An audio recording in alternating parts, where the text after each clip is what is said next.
Hey soulmates, what's good? Paul from Taste So Good here, and today we are checking out one of the foods that CNN says all foreigners must try when visiting South Korea, and they are my favorite foods, which are Korean stews. They are totally underrated, and we are gonna check them out. So come, follow me. Alright guys, so today we are exploring some of my favorite foods in Korea. So there are so many great foods that they do here, but one of my favorite is soups and stews. So we've come to this restaurant to try two famous Korean stews called soondubu jjiggae and kimchi jjiggae. Alright, so first off, the best part of any Korean meal is the side dishes. So on the table we have all kinds of different side dishes, including fermented things and eggplant and some peppers. And then we have our stews. So I have gone for the kimchi jjigae, which is a kimchi stew. And this is really fermented kimchi, which is cabbage. And then it has pieces of tofu in there, a side of rice to go with it as well. So this whole meal with all the side dishes costs only 5,500 won. So I want to try it really quickly to see how it tastes. So if you don't know, kimchi is a fermented cabbage. I mean, kimchi jjigae, they use really sour fermented. So in my opinion, the more fermented, the more sour it is, the better. So it's a really simple dish. Oh, yum. Kimchi is still a little crunchy. It's still sour. This is so hot though. It arrived just boiling away. Then there are big pieces of soft dubu or tofu in there. So this has probably collected a lot of that kimchi stew. It's got all that flavor in there. Yum. So as you know, this just absorbed all that sour flavor. But this one comes with pork. Oh, it's so tender and so nice. Ooh. Yes, it's just so hearty and filling and just so good. Then if you mix with a little bit of rice here, you get this wonderful bite.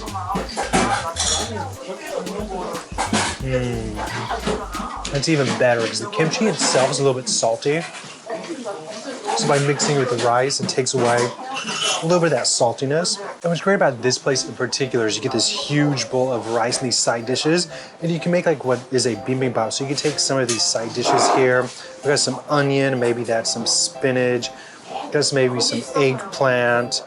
This might be, I'm not sure, seaweed or something. Whatever we want. We can take some of this over here. This is gochujang. It's a red pepper paste. I can add some of that to here. Oh yeah. Then I can add some of this. This is a pickled radish. Again, it's probably a little spicy. So I can add all of these ingredients here. And then I can even add some of this stew if I wanted. And I can just mix all of this up. Maybe I'm not gonna mix it all up. And then you get this wonderful, delicious combination of flavors. Ooh. Doesn't that look so tempting, guys? It looks so good.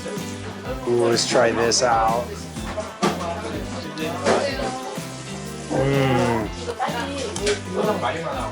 It's really good. Ooh, it's so tasty. So it's like having two dishes in one. The next dish that we're gonna try is called soondubu jjigae. So soondubu is a soft tofu, so a little different than the firm tofu that was in my kimchi jjigae. And this just has huge pieces of soft tofu. Can you see that? It's just shaking around. It's just really, really soft and fresh. There are vegetables. There are little clams in here. So even though it is a tofu dish, it's not completely vegetarian, so you do be aware of that.